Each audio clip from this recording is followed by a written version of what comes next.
Salama daholo andao andraira ho resantsika ireto tsara ho fantatra manaraka ireto. Andian Jolay nikasa hamaky fasana voasambotra vokatry ny fiarah-miasan'ny fokon'olona sy ny zandary. Tanàna ny Vato tsy tia maintsony i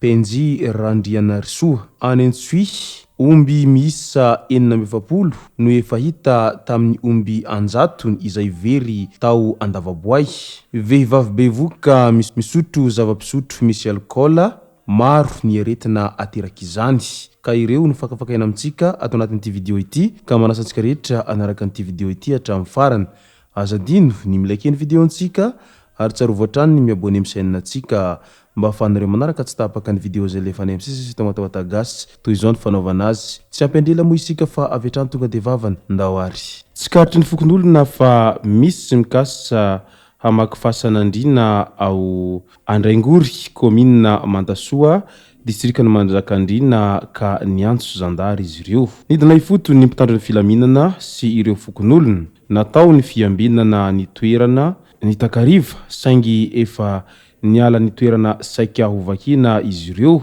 ary tavela teo ny fitaovana saika ho ampiasaina amin'izany. Fantatra ny trano iafenan'ireo Jolay sy ny olona izay nampiatrano azy ireo rehefa nanohy ny fikarohana ny mpitandro ny filaminana. Vao mangiran-dratsy dia natao sarika ampandrina izy ireo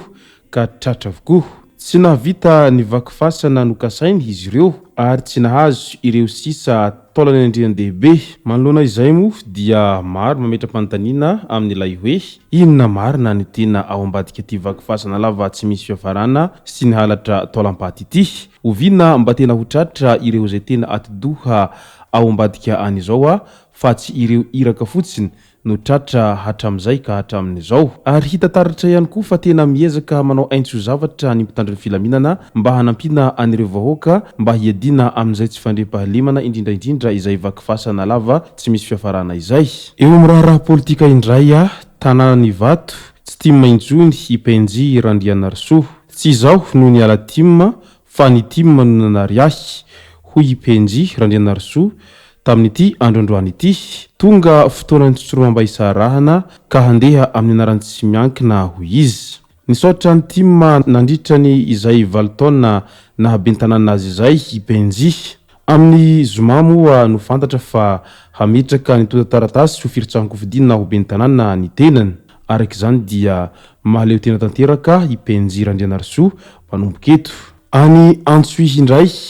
raha ny vaovao farany izay voaray momba ireo omby anjatony very tao Andavaboay, commune Ambalifaminty ny sabotsy 7 septambra lasa teo. Efa tafaverina amin'ny tompony ny omby izay miisa 700 amin'izao fotoana izao. Mitohy ny fitadiavana ireo omby izay mbola tsy hita ataon'ny fokon'olona sy ny lefitry ny komandiny vondrotom-boaparitry ny Antsoy,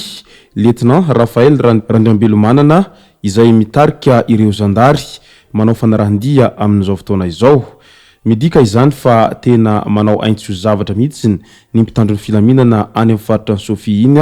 manoloana an'izay halatra izay nataon'ireo Jolay nandroba fananan'olona izay nitondra fitaovam-piadiana marobe naka omby anjatony mahery tao amin'izay commune izay voatentsika teo aloha izay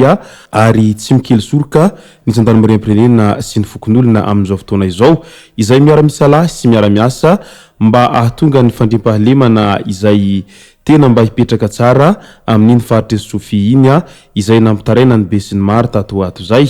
Tsy any amin'ny faritra Sofia irery ihany moa misy an'izay resaka tsy fandriam-pahalemana izay fa hita manerana ny nosy izay resaka tsy fandriam-pahalemana izay tato ato na dia efa miezaka manao aintso zavatra aza ny mpitandro ny filaminana mba hanarenana an'izay resaka fandriam-pahalemana izay dia mihampitombo isan'andro ihany koa ireo izay Jolay sy ireo izay manao asa ratsy amin'izay asan'ny Jolay izany amin'izao ankehitriny izao. Ka dia andrasantsika eto raha ny vahaolana izay maharitra ho raisin'ny fitondram-panjakana sy ireo mpitandro ny filaminana manoloana an'izay tragana tsy fandriam-pahalemana izay misy etsiro izao fa tena mijaly ny vahoaka tsy vitany efa miaina ao anaty krizy dia mbola miaina ao anatin'izay tsy fandrimpahalemana izay ihany koa asa raha mba ahoana marina no iafarana raha izao no mitohitohy ka tsy ahitam-baholana mihitsiny andrasana raha araka izany ny tena vaholana maharitra izay ho arosony ireo mpitandro ny filaminana sy ny fitondram-panjakana mba hialana amin'izao tsy fandrimpahalemana lava izay hita manerina ny nosy izao ka dia miandrandra an'izay ny voaka malagasy rehetra amin'izao ankehitriny izao fa tena mijaly ny vahoaka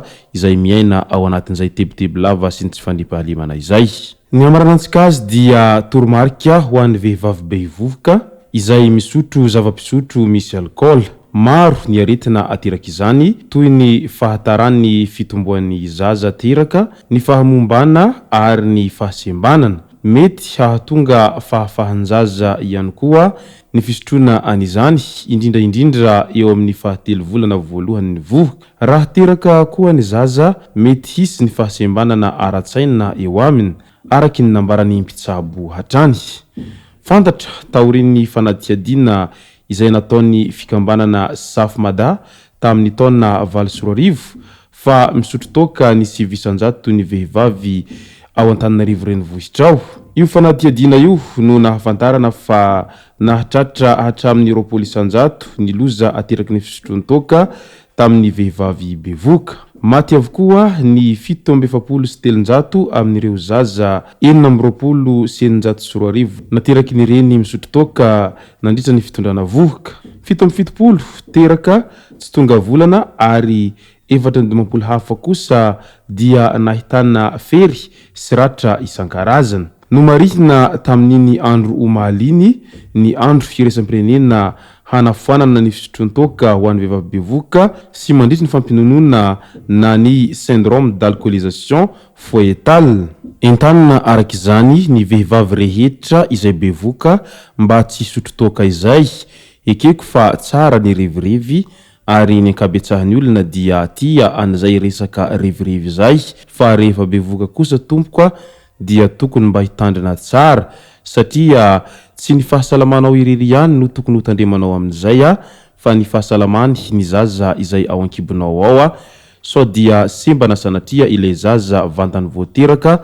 na ihany koa misy ny tsy fahatomombanana eo amin'ny zaza izay ateraka ao izay ka aleo ihany mitandrina raha toa ka mbola misy ny azo isorohana an'izay mety ho fahasembana ny zaza teraka ao izay fa tsy sanatria akory hiteraka zaza sembana ianao sanatria fa misy ny fanefitra izay azo sorohana tsara amin'izany dia ny tsy misotro toka mandritra ny fitondrana vovoka izay satria izay ny toromarika ny mpitsabo sy ny manam-pahaizana ka oka samy hanaraka an'izay avokoa ho anareo izay vehivavy bevoka rehetra mandritra ny fitondranareo vovoka ary indrindraindrindra fa mandritra ny fampinonona izay moa no masaka azo naroso tao anatin'ity video ity tomoko lasy tomoko vavy misaotra antsika rehetra nanaraka an'ity video ity hatramin'ny farany azadiny ny milaiky ny videontsika ary tsarovatra trany ny miabony amin'ny chaîne antsika mba ahafahanareo manaraka tsy tapaka ny video zay rehefa ny misesy tomatoatagasy tomoko lasy tomoko vavy mankasitraka dia mirary soa